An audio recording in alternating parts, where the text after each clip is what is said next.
How are you feeling, Jay? Good, good. Working and getting ready for all the fights that have been. We've been working probably every weekend for the last 3 months. So getting ready to hop on a plane tomorrow to Culiacan, Sinaloa, to go and uh to go and fight over there. Okay, so who are you taking to fight there I next have week? some young prospects, which is Juan Luis Aldana, Misael Aldana, Axel Ochoa, and Paul Rubio. Oh, excellent. Yeah, I was actually going to ask. So you're training, obviously, you're training William, Subriel, Kevin, El Chacal Gonzalez, and Manny Rodriguez, right? And these other. Javier Sintron. Okay. And yeah, so apart from those guys that you've mentioned, is there anyone else? Yeah, we have Alberto Mora, who's the NABF champion. We have Carlos Cuadras, who's on a medical leave right now, and we have a few a few others that are joining the team that we're not allowed to speak on at the moment, but they'll be joining the team as of June 4th. Excellent. So you sound like quite busy. Is it difficult as a trainer to deal with a lot of boxers and divide your time? Yeah, it's difficult, but I see myself as a person who works better under pressure and under stress. So I also have a big team behind me. I have 6 other trainers that are there with me. So we divide our times, the way they're supposed to be divided. Excellent. So if I can ask, can you tell us a bit about your preparation with Matías for his fight against Parro? Yeah, well, we all know that Subriel Matas is a pressure fighter. He's a fighter that throws a lot of punches. It's not new news that he's 31 years old. So he's not a fighter that we're going to be able to teach so much. He's a fighter he's willing to learn, but he's more of a fighter that we have to deal more with the conditioning. To be able to have that conditioning and for him to be able to withhold and withstand, a 12-round fight. Of course, of course. So do you have a plan for Matías as a trainer? We all want to unify. That's the plan with his promoter. That's the plan with his manager. Is looking for a unification bout. Right now, he's fighting. Leon Parro. We're not going to look past that. But hopefully everything comes out good on June 15th, and we'll be able to set up a unification bout. Yeah, that would be good. So what do you think of Parro? I think he's a great fighter. I think he's an awesome southpaw. He's fast with his backhand. He can shoot it all 3 different ways. He proved it with Montana Love. He proved it with all the fighters that he's faced. But I think June 15th he's going to be fighting a different animal in Subriel Matias. And what do you expect from Matías in this fight? Anything specific? We've worked on certain things. We all know that Matias doesn't have the greatest defense in the world. But a lot of people think he has horrible defense, and the defense that Real Matias uses, is a different defense. But you know, we're gonna try and break Parro down. That's what Matias does: is break down his opponents, and causes them to fight in the middle. That causes them to come and fight. And Matias is a fighter who's willing to take a punch, to give a few. Of course, yeah. And um, do you advise against that as a trainer? Yes, I mean, no trainer, or at least I can speak for myself. I don't like to see my fighters getting hit. I don't like my fighters, taking punishment. Um, so we're trying to work on his defense. We're trying to work on doing certain things. He's doing them here in the gym, but we all know, like the famous Mike Tyson said, everybody has a plan until they get hit in the face. Of course, yeah, of course. Yeah, I'm looking forward to that fight. Yeah, so you just came back from, well, you've been moving around all over the place, but you've just come back from Japan recently with Manny, right? And he gave Yes. Nishida a great fight. What do you think about what happened in that fight? We were just out bettered. He was a better fighter that night. There's no excuse. We were treated with the utmost respect. We were taken on the accurate time. We were treated like champions the way we were, and we can't take anything away from the new champion Nishida, who did an amazing job and showed that he had the heart and he had the will to win that night. Yeah. So, can you can you tell me a little bit about or what you think of these great Japanese fighters that are coming out recently? I mean, they're dominating bantamweight division and the lower divisions as well. What do you think about that? They're they're hard workers. They're hard workers. They dedicate their life to the gym. They are the Japanese culture is a very strict culture. So I mean, they're young men who are hungry and that are willing to prove themselves. That they belong where they are.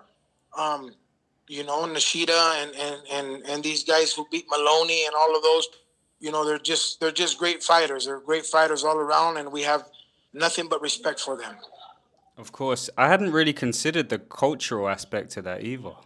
Actually, that's quite interesting that you say that. So, yeah, I wanted to talk about William as well because obviously William's got a fight coming up. You're obviously very busy. Um, is there a specific reason why that fight against Cabrera? I don't know. I mean, we were just, we were offered that fight through Golden Boy, and I mean, it's not a fight that I like. It's not a fight that I want. Obviously, we're number one in most of the governing bodies. And we've earned ourselves the title eliminator with the IBF and the WBA.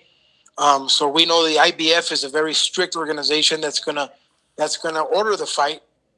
So I mean, we have to stay busy. We have to stay busy, and Cabrera was the name that was given to us, and so we took the challenge. Of course. And yeah, I spoke to William not too long ago, and he was telling me that it would be an honor to share the ring with Lomachenko. Do you like that fight? Obviously, as you say. Absolutely. I like that fight. I like the fight with Shakur Stevenson. I like the fight with the new WBO world champion. We just want to fight. We want to fight, and people ask me all the time if I believe that William's ready. I don't think that any trainer or any of us ever know if our fighter is ready till the day the bell rings. Nice. So, what are some fights that you would like to see now? So, for your boxers, or generally speaking in boxing, maybe even as a fan? As a fan, I probably like to see Canelo versus Benavidez. I would like to see that fight. I would like to see a rematch with Manny Rodriguez versus Maloney for an eliminator.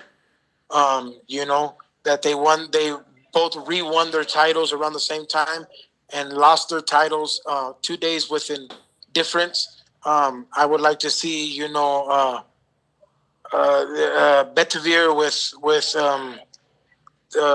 what's this guy that beat Canelo? He's fighting this weekend. Bivol. Yeah, yeah. Bivol. Those are fights that I would like to see. So I mean, I'd like to see William with Shakur Stevenson, with Lomachenko. So those are fights that I would like to see. Great. So, as a trainer, are there any other trainers that you draw inspiration from or have borrowed techniques from? Or if not just trainers in specific, maybe countries like, Russia's got a style, Cuba's got a style, Mexico's obviously got a great style too.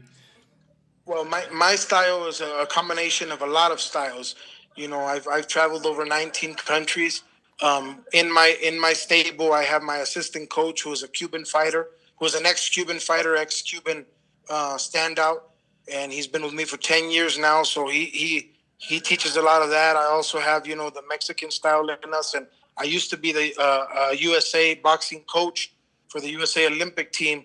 So we put our styles together, but there's trainers that I admire a lot, like Mr. Buddy McGirt. He's probably one of my favorite trainers to watch. I also am inspired by trainers like Joel Diaz, who I know since I was a young boy.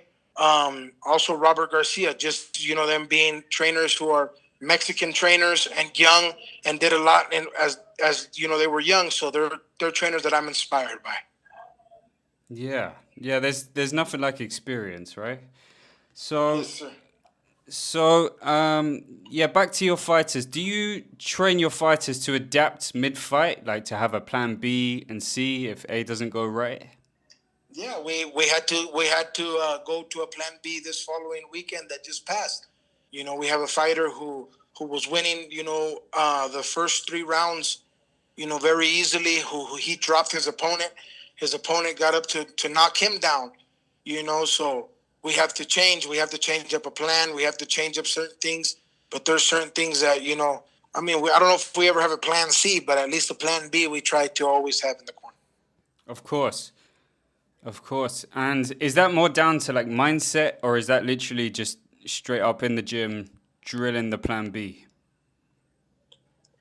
No, I mean, I think if it gives us time, if they recover from the knockout and gives them time to come to the corner, that's something that we try to switch up in the corner, and things like that. But I mean, there's certain fighters, for that can be knocked down and immediately they can go to Plan B or immediately know what to do.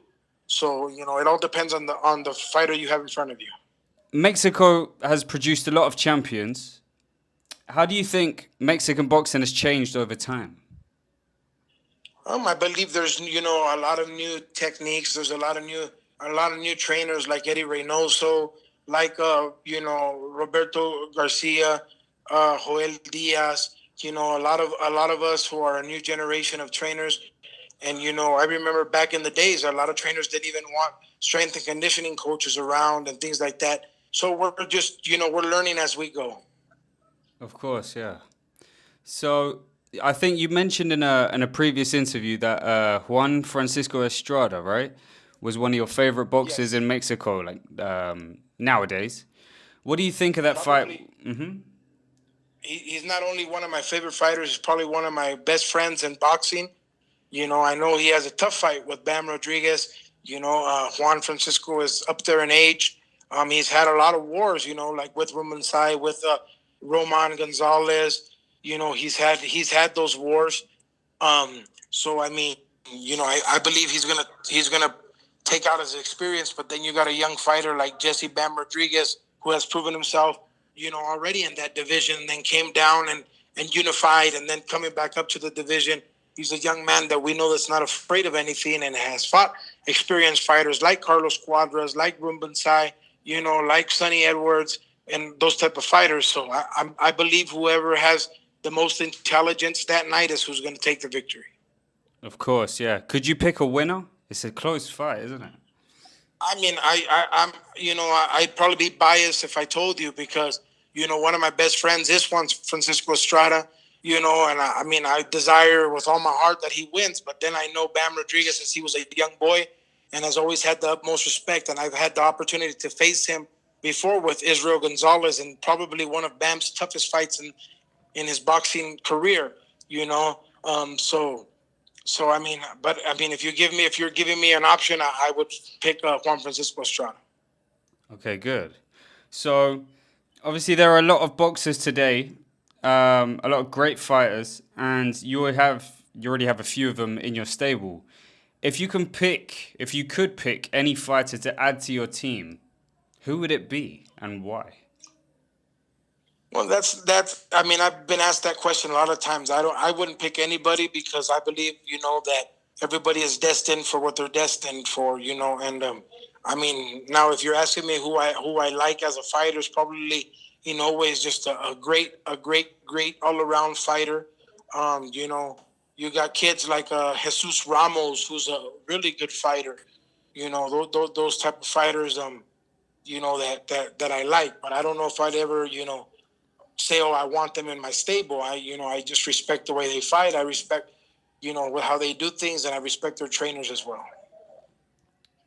Okay, so it's understood that in boxing or in sports in general, and as you mentioned before with Subriel, he's a little bit older, right? There's only so much you can do with him. I wanted to ask how important is it to have a boxer at an early age with you as a coach?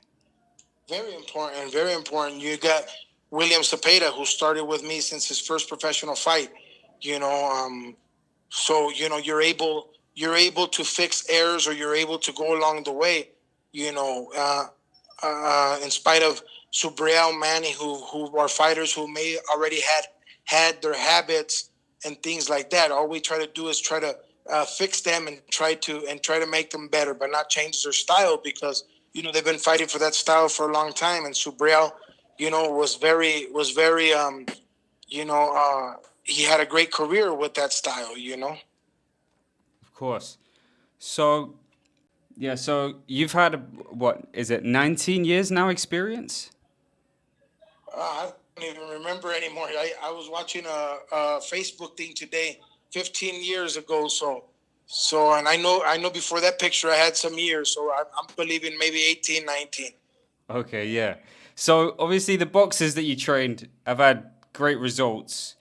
What would you say your strength is as a trainer? Like, what sets you apart from other coaches? That not only do that I know my fighter, but I live with them. We come to camp, and I'm in camp with them all the time. I know when something hurts. I know when they're sick. I know when they're hungry. I know when they're upset. I know when they're angry. I know when they're in good shape. And certain things. That's the type of trainer that I am. And that I'm with them. Maybe 24 hours, 7 days out of the week. Okay, nice. So, as a trainer, how do you take a boxer from a good level to world championship level? Like, what do you have to have as a coach, or what does the boxer have to reach that level? I believe that you have to have respect. Both of each other need to respect each other. They need to have a confidence where they both believe in each other and believe that together they can make it to that level. And work hard. Work hard and do a lot of repetitious work. Excellent. So, and finally, what advice would you give to a young coach like yourself who's just starting out? Because yeah, you're probably one of the youngest, most accomplished coaches in the sport, I would say. Never let anybody tell you that you can't do it. Always be honest with yourself. Be honest with your stable. Be honest with everything that you do. And work hard. Work hard. Work honestly. And there's always going to be critics. But you have to be your biggest critic. Excellent. Yeah, Jay, that's pretty much everything. I really appreciate you setting time aside to speak to me today. Is there anything else you'd like to add, or anything else? No, just thank you guys for all the support, and hope to see you guys soon. Excellent. Yeah, I should be in Puerto Rico anyway, so that would be good. Hopefully we can see each other there. If not, not to worry. But yeah, I wish you the best of luck with all the camps and all your travels and everything else, and hopefully we'll see each other soon.